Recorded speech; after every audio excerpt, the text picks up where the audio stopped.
Bonjour tout le monde, bienvenue dans ce nouvel épisode de Tête dans le culte. Vous commencez à avoir l'habitude, on est sur le quatrième, cinquième peut-être même, épisode de cette thématique des tomes 1, juste avant de lancer le petit générique, qui je sais fait son effet. Vous avez été 2-3 à m'envoyer un message pour me parler du générique.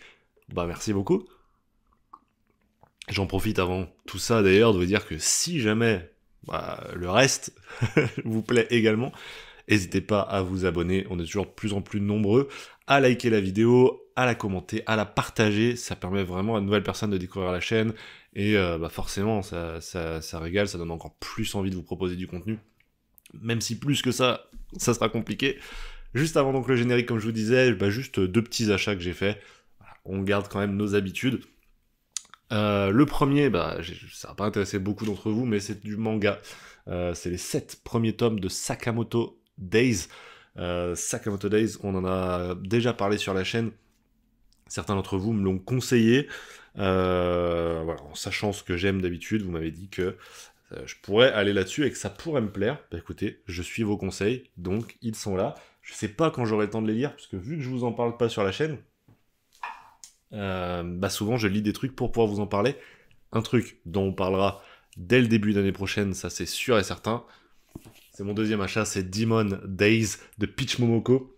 Alors il y a l'édition, le format manga qui est sorti là il y a quelques jours au moment où je tourne. Hier même je crois. Mais là c'est le format qui est sorti un peu plus tôt dans le mois ou le mois dernier. Donc dans ce magnifique format signé Panini. Un format que j'aime beaucoup. Donc je vais prendre plaisir à découvrir ça. Pourquoi je vous dis début d'année prochaine? Puisque la dernière annonce, avant promis, après promis, on se met à la vidéo. Tout simplement, dès le 1er décembre, on reprendra le calendrier de l'Avent. Voilà, du néophyte, vous le connaissez, ça sera la 3e année qu'on le fait. Mes 24 coups de cœur de l'année 2023. 24 coups de cœur dont je vous parlerai, voilà, tous les jours, dans une petite vidéo de 5, 6, 7 minutes. Avant d'aller au travail. J'espère que ça vous plaira et que vous serez au rendez-vous. Mais aujourd'hui, c'est un épisode de Tête dans le culte. Alors, comme je disais, générique.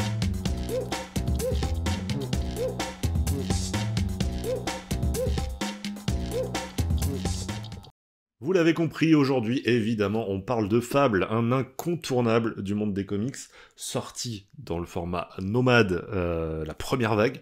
Donc, vraiment, Urban compte dessus. C'était le cas également de Y le Dernier Homme, un format que j'aime beaucoup d'ailleurs.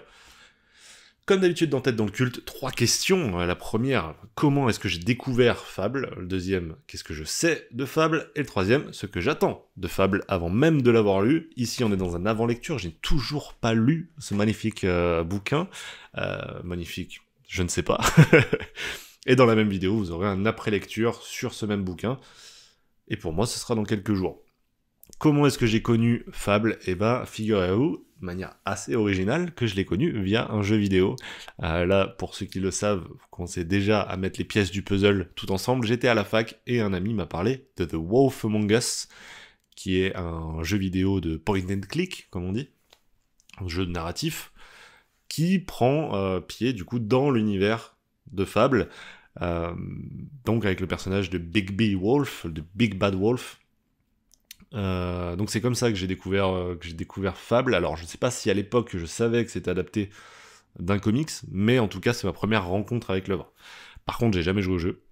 Voilà, on m'en a beaucoup parlé, j'ai jamais joué au jeu, mais qui sait, peut-être qu'après cette lecture, si jamais c'est un coup de cœur, peut-être que j'aurai envie de lire, de lire Fable.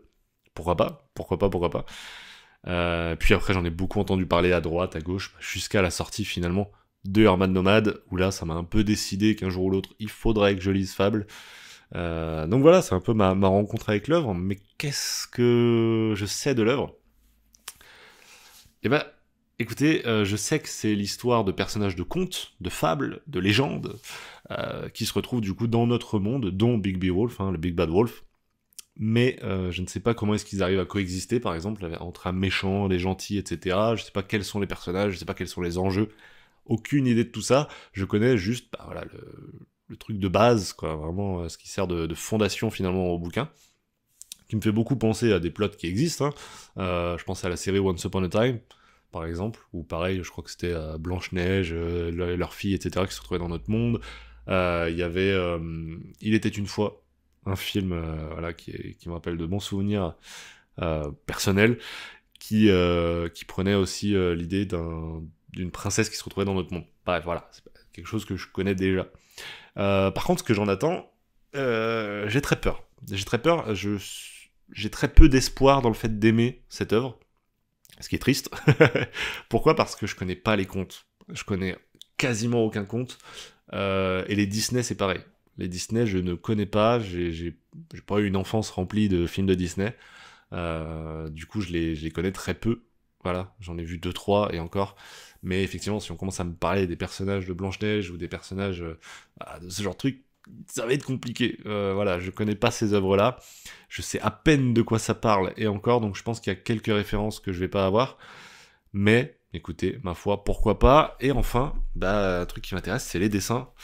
Franchement, quand je vois les couvertures, si c'est les dessins qu'on a à l'intérieur, ça m'intéresse énormément.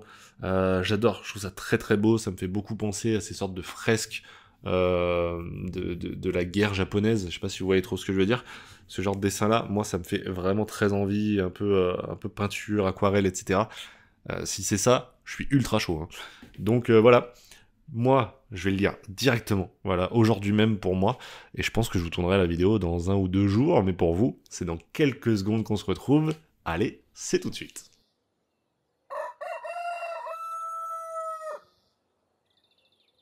Oui, les copains, je suis de retour, effectivement, pour vous parler de Fable. Ouais, vous l'avez vu, l'heure est un peu plus correcte. Normal, on est dimanche, et je tourne ça, là, il est 13h30. Ça fait plaisir. J'ai même un petit rayon de soleil dans la tronche. Quel bonheur. Alors, ça m'empêche pas de mettre le bonnet parce que aujourd'hui, on est dimanche 26 novembre, et c'est le dernier Grand Prix de Formule 1. Donc, on supporte McLaren jusqu'au bout de la saison. On est donc dans cette après-lecture de Fable, voilà, le tome 1. Je l'ai lu et je vais vous en parler. Alors, qu'est-ce que Fable ? Du coup, ça y est, je peux enfin vous le dire, c'est l'histoire effectivement des personnages de contes, de légendes, de fables, finalement, qui se retrouvent chassés de leur monde par un étrange personnage qui s'appelle l'Adversaire. Euh, donc, ils se retrouvent dans le monde des humains à New York. Ils vont former leur petite communauté qu'ils appellent Fableville, Fable Town, où ils vont donc vivre cachés parmi les autres. On va suivre notamment Bigby, hein, donc comme je vous disais, Bad Wolf, Big Bad Wolf, qui se reconvertit en shérif, en détective, pour le compte donc de Fabletown, et il va avoir du travail parce que petit à petit, la nature de ces fables reprend vie, refait surface, et il va y avoir d'atroces crimes, notamment le premier, l'assassinat de Rose Rouge, la sœur de Blanche-Neige. Voilà, donc plein d'histoires comme ça qui se retrouvent dans Fable. Qu'est-ce que j'en ai pensé ? Écoutez, parfois je vise juste, souvent même, honnêtement, quand je commence à connaître mes goûts en termes de comics, quand je dis qu'un truc va me plaire, souvent ça me plaît, et inversement. Et là, mea culpa. Mea culpa, je pensais que j'allais pas aimer, et j'ai vraiment beaucoup aimé. Donc, comme quoi, parfois, il faut aussi savoir admettre qu'on a eu tort, et j'ai eu tort. J'ai absolument, j'allais dire, adoré Fable. Attention, il y a des petits défauts, mais c'était vraiment une très bonne surprise. J'ai vraiment apprécié le voyage. Effectivement, comme je le disais dans la première partie, je suis passé à côté de plein de références, ça c'est évident. Parfois même, j'ai utilisé ce génial outil qu'est Wikipédia pour qu'il me raconte qui est Boy Blue, par exemple, un des personnages dans cette histoire-là, ou encore le roi Cole, qui est le président finalement de Fabletown. Ou encore même la véritable histoire de Blanche-Neige, que je connaissais pas. Donc ouais, c'était assez important, parfois, de passer par ça, parce que vraiment, je les connaissais pas.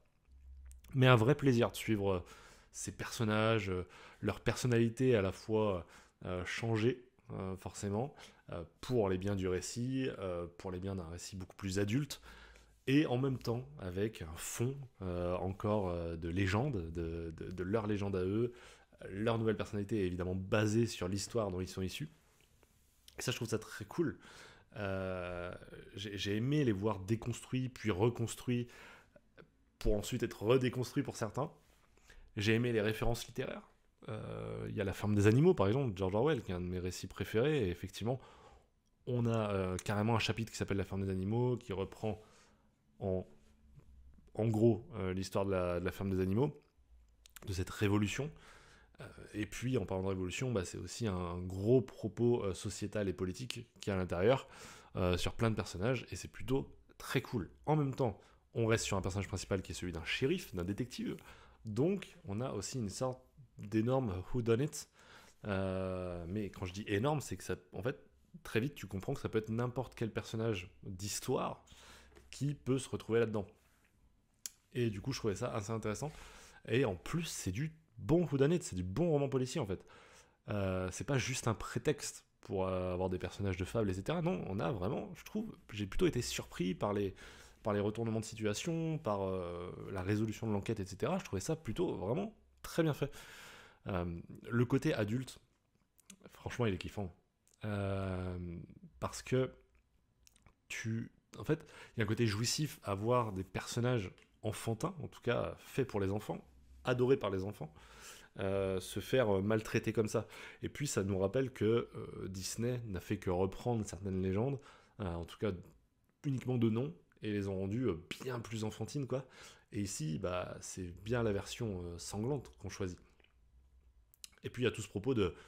Bah, les fables existent dans la mémoire collective, en fait. Si une fable est adorée des enfants, et des adultes, en fait, elle ne peut pas mourir, puisqu'elle sera à jamais dans le cœur et dans la tête des gens. Donc il y a ce truc-là de comment circulent les histoires, à quel point les histoires sont finalement intemporelles. Et ça, c'est plutôt très très bien amené. J'ai beaucoup aimé ça, j'espère que ça sera encore plus approfondi après. Si je dois citer les trucs qui m'ont dérangé, parce que comme je vous l'ai dit, il y en a, évidemment, on peut pas passer outre. La première de ces choses-là, c'est évidemment le dessin, parce que je vous avais dit que je pensais retrouver ce genre de dessin-là, un peu aquarelle, un peu... Finalement, on n'est pas du tout là-dedans. On est sur finalement un dessin, somme toute, un peu plus classique. Vous voyez. Et forcément, je dois avouer que ça déçoit un petit peu au début. Si ce n'est de la déception, au moins une sorte de frustration. Mais petit à petit, en fait, j'ai appris à aimer le dessin. Et en fait, bah, c'est plutôt de la bonne qualité, quoi. Vraiment, ça devient plutôt très cool. Euh, j'ai beaucoup aimé ce qu'il en a fait. Même si le découpage, encore une fois au début, peut être lui aussi un peu frustrant. Et en fait, tu te rends compte qu'il s'éclate un peu. T'as parfois des cases qui sont en forme d'écusson, etc. Plutôt très bien amené. Donc en fait, une fois que tu as dépassé ce côté frustrant, il y a un vrai plaisir derrière. Puis la deuxième chose qui m'a un peu déçu, enfin déçu, non, qui pour moi était un défaut et qui finalement s'est révélé une caractéristique, c'est ce côté enchaînement d'histoire. T'as une sorte de sentiment décousu quand tu lis ça, parce que au début tu vas être sur une enquête, dès que l'enquête est terminée, bam, tu passes du coq à l'âne, tu passes directement à une autre histoire, puis une autre histoire, t'as même des histoires qui sont en dehors de ça. Je pense à l'histoire avec le sac magique là. À un moment t'as envie de dire mais est-ce que c'est vraiment intéressant? Alors l'histoire est sympa à lire, hein, mais ça fait pas avancer le récit. Et t'as comme ça des petites histoires à côté qui servent pas à grand chose. Et puis, ouais, les histoires qui s'enchaînent avec un petit prétexte à chaque fois. T'as une histoire un peu plus grande qui est celle notamment de la relation entre les personnages, mais quand même un sentiment décousu qui rejoint, voilà, qui fait que la forme rejoint le fond finalement. T'as l'impression de lire des petites fables avec leur petite morale à la fin, puis t'enchaînes sur une autre, etc., etc. Un truc un peu dérangeant, mais en même temps, encore une fois, ça fait aussi le charme du récit, je pense. Donc, je peux pas trop, voilà, je peux pas trop aller contre ça. Bon, en vrai, plutôt encore une fois une bonne surprise. Je vais lire la suite, ça c'est clair, mais j'en ferai pas une priorité absolue. Voilà, si je dois choisir dans les 7 récits, ce sera probablement pas celui-là, même si, encore une fois, j'ai vraiment beaucoup apprécié. Merci à tous ceux qui me l'ont conseillé. Et puis voilà, toujours ce format nomade qui, moi, me fait kiffer vraiment, puisque je suis clairement la cible du gars qui part en train tous les matins, quoi.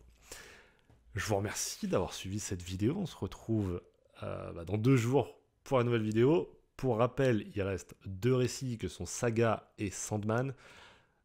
Non, pardon, il en reste 3 que sont Transmétropolitane, Saga et Sandman. Donc voilà, autant vous dire qu'il reste encore du très très lourd. On se retrouve donc dans 2 jours. D'ici là, portez-vous bien, prenez soin de vos proches, c'est le plus important. Ciao tout le monde.